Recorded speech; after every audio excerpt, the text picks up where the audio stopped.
What's up, guys? Hold on. Hold tight. Yeah. I stumbled upon it. I don't know how it happened. Dude, we did it.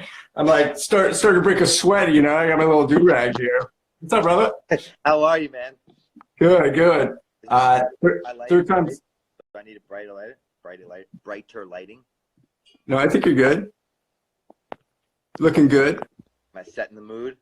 You're setting the mood. See, I got the bright light. You got the mood lighting, dude. I like it. Oh, come on, man. Get rid of that shit. Wait. Hey, honey, turn off the lights. What's up, man? How are you? Good, long time. I know, man. Good to see you. It's good to see you too.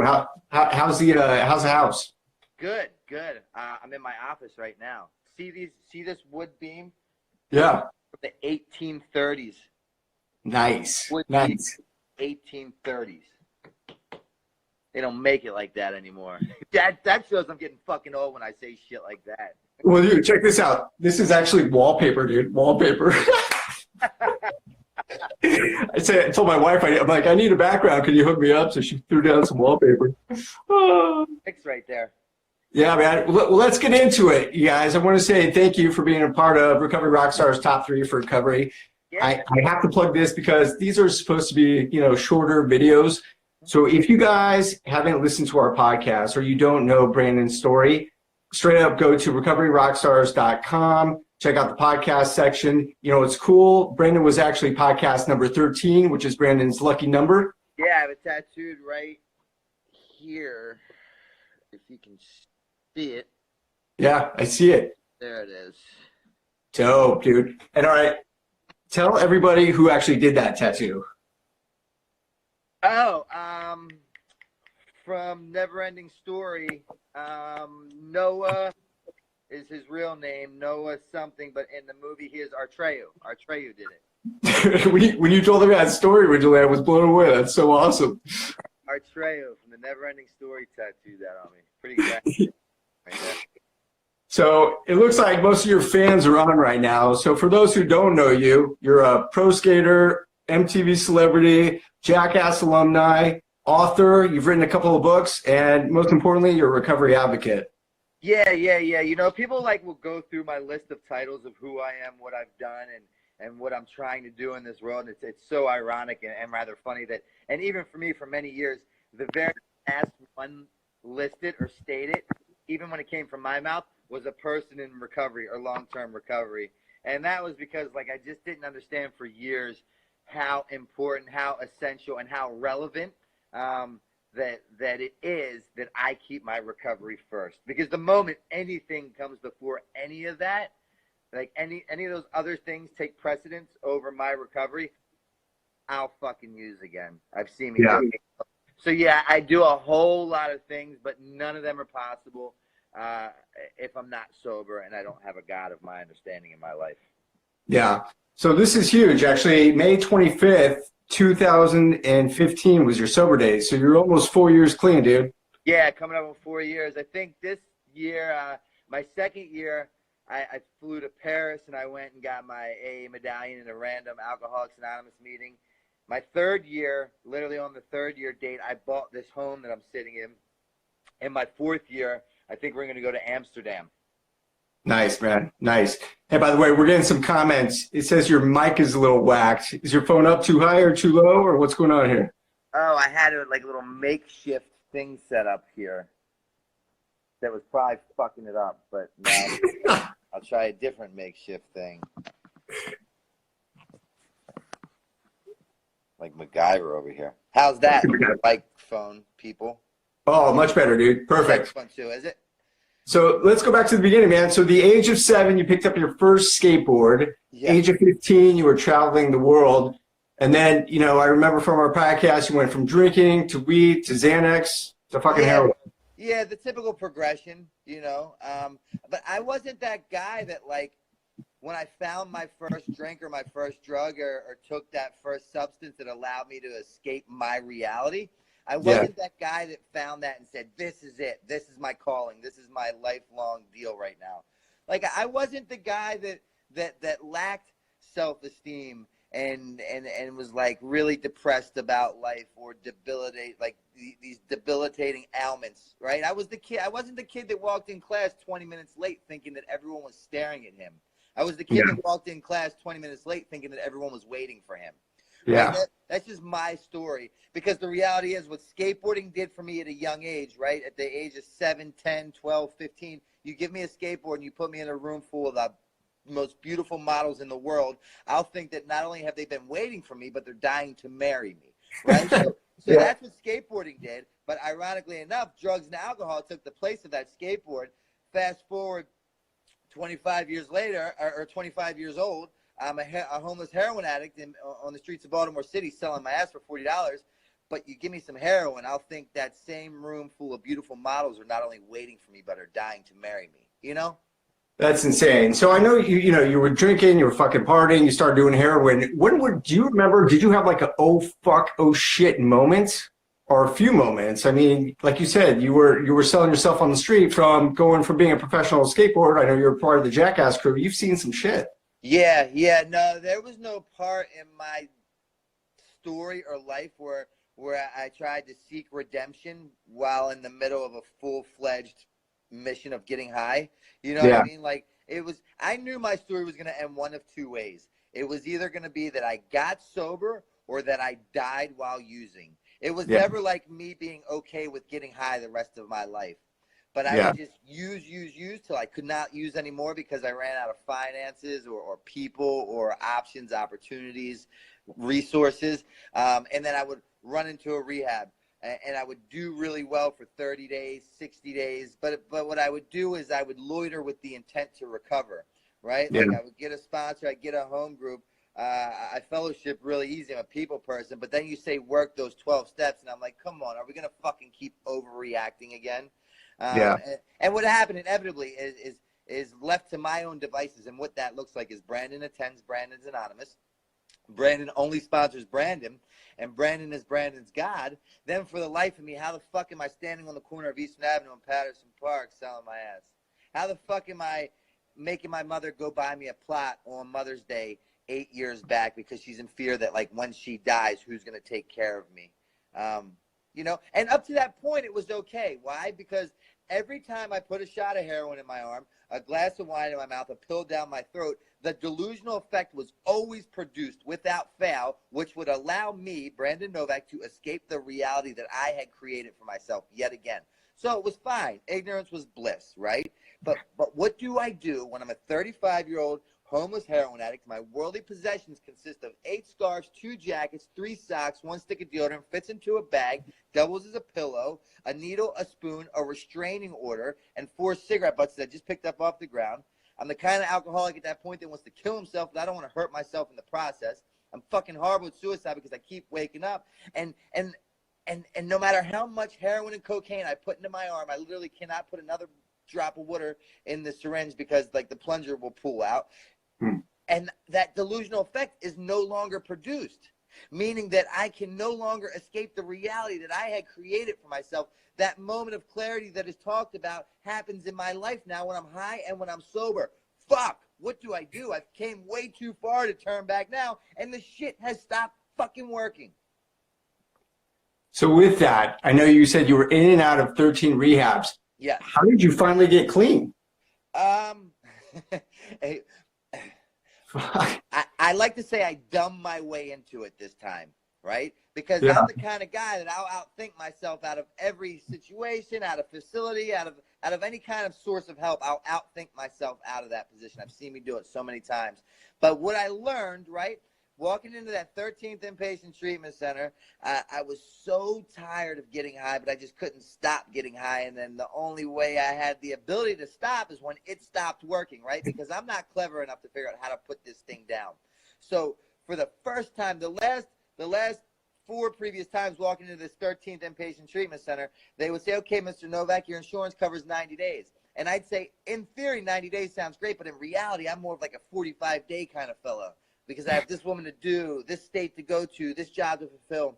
And like I started this podcast out, I said anything that I put in front of my recovery does not or will not matter because I will lose it. That's what the woman would say to me each and every time. Yeah. Walking in this 13th time, I'm sitting in the same chair with the same intake coordinator, and she says, okay, Mr. Novak, your insurance covers 90 days. This time when she gives me that same offer or opportunity, if you will, that she's given to me 4 previous times at 4 previous attempts at the same particular treatment center, when she gives me that offer, I can't even come back with a counter offer, because if I say no, it entails an explanation. Thank fucking God, for the love of God, I've finally been demoralized in just such a fashion from drugs and alcohol. I've been beaten into a state of reasonableness. To be honest, I've been beaten fucking speechless, and thank God. Why? Because I can't outthink myself out of this form of help again. She said, sweetheart, you're in no condition to do your intake. Get up to detox. I'll see you in 4 days. And what I did was I learned that the only form of change that results in my life is a direct line from enough pain, right? That's the only motivation of change that comes in my life, is through direct result of a lot of fucking pain. I don't change when shit is unmanageable. I change when shit is unbearable. And that window of opportunity for change for me looks like $10, because you give me $10, all of a sudden I'll think that I overreacted yet again. Or you just caught me at a bad time on a bad way in a bad day. This time, and I'm up in the detox, and they take one look at me. They say, Mr. Novak, your clothes are not rehab oriented, because something happened where my clothes were ripped off and I had no underwear on. My pants were tied on by shoestrings. My shirt was ripped open except for a very top button, and I had these shoes on one shoestring. And the guy looked at me. He said, this 19-year-old tech, he said, Mr. Novak, you're back. And I said, aren't you a fucking genius? He said, I'm sorry, your clothes aren't rehab oriented, but you need some underwear. You need some sweatpants. You need some slides. And the fact of the matter was, I never played for such simple articles of clothing in my life. And you people, you fucking people in Alcoholics Anonymous told me a grateful alcoholic will never drink again. I now find myself in the basement of this Catholic Charities rehab as this kid's thumbing through these boxes looking for a pair of 2nd, 3rd, 5th, 10th hand used underwear, and I'm praying to God that he finds them. That gratitude has now finally appeared, right? And what happened, something so imperative and game-changing happened in the basement of that Catholic Charities rehab that I've been to 4 previous times.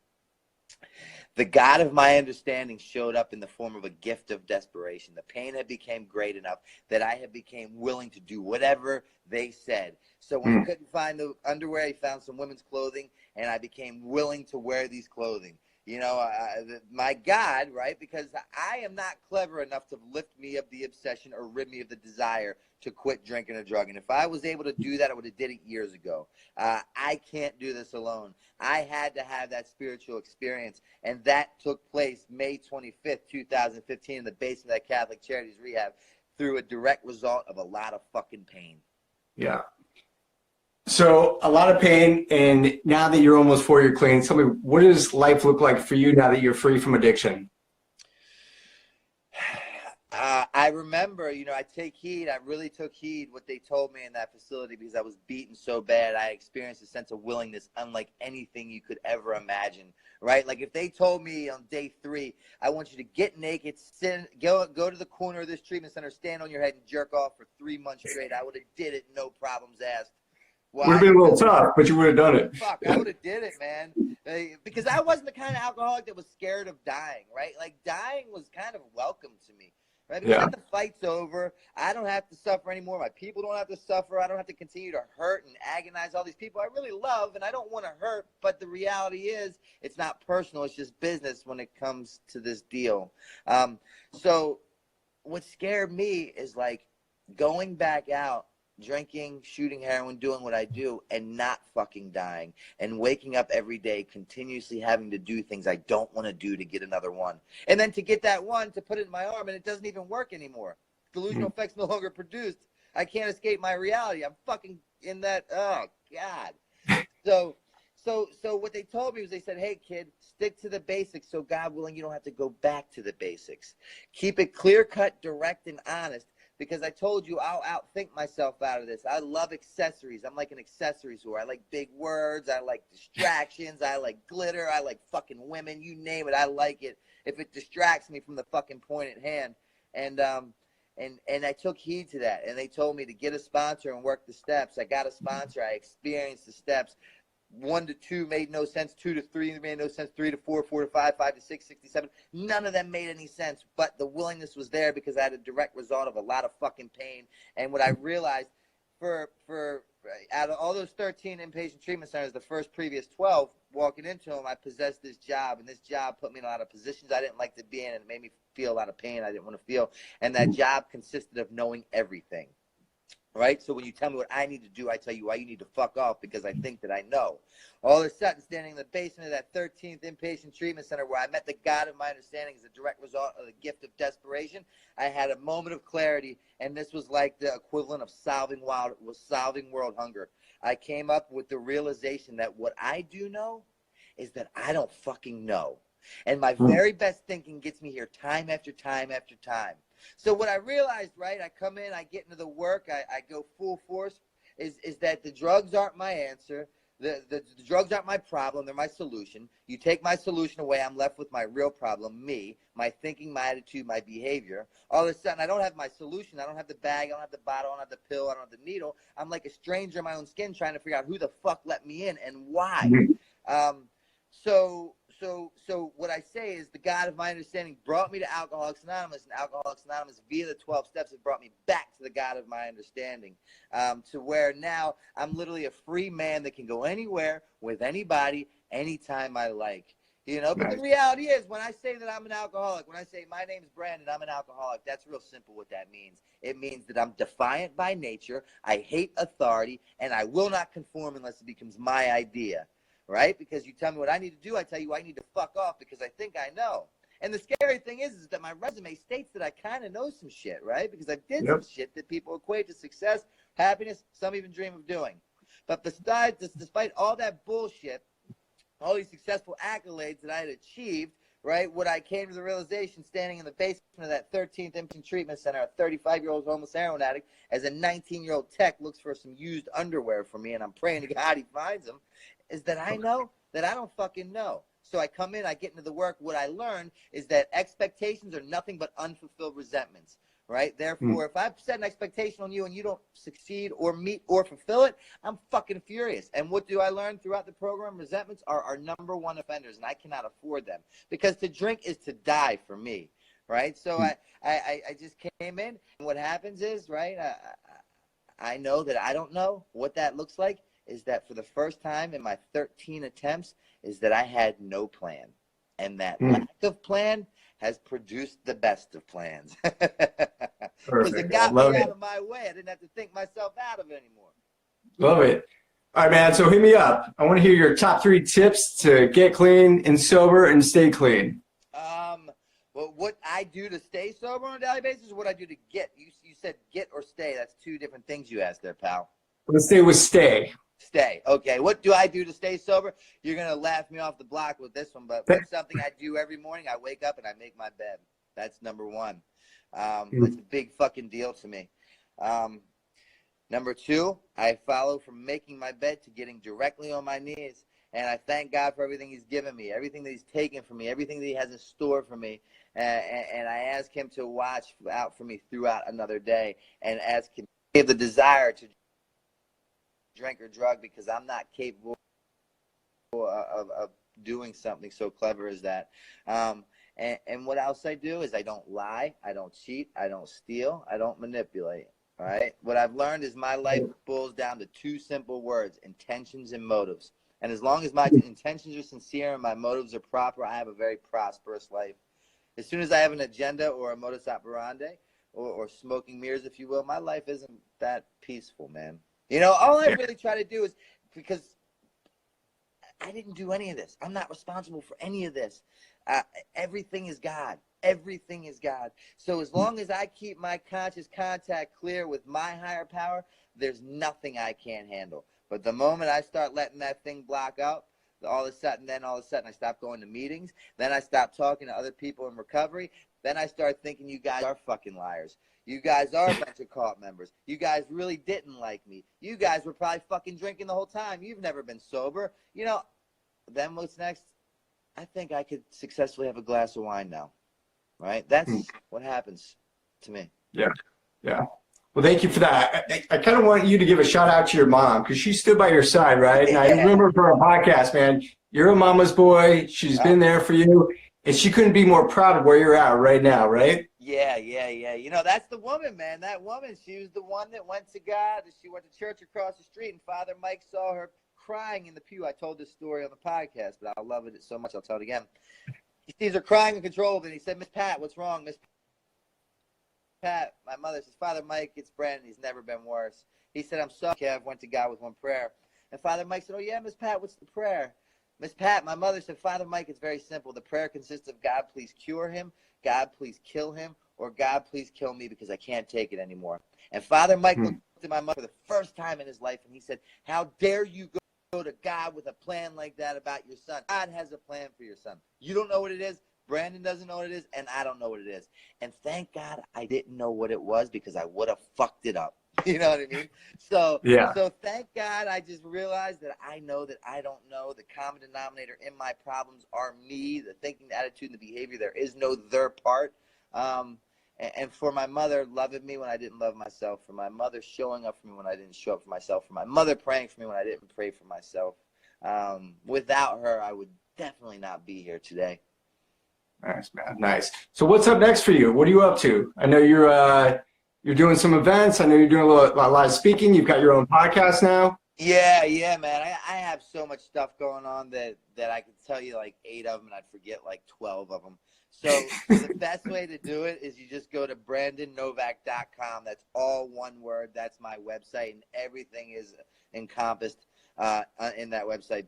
All one word, BrandonNovak.com. But one thing I'm really proud of is we just released the first ever addiction graphic novel. It's never been done, and I'm really, really proud of that. So that's awesome. You know, yeah. Awesome, man. Awesome. Well, listen, I know it's late out there. I'm going to let you get back to it. I want to say thank you for being on my Instagram Live. Thank you for being such a source of inspiration and a light of hope. And your story's amazing. So, guys, follow him. Send him more love. Brandon, keep doing your thing, man. You're changing the world.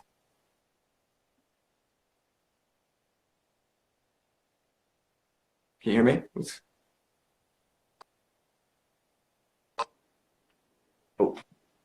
Hey, man, I thank you for thinking of me. I thank you for always being, because the reality is together we can do this. Divided, thank you. Thank you. Thank you for your best friend who passed away, who blessed you with this ability to have this platform to help. Thank you, my friend. Have a good night, brother. Thank you, my friend. Yeah, cheers.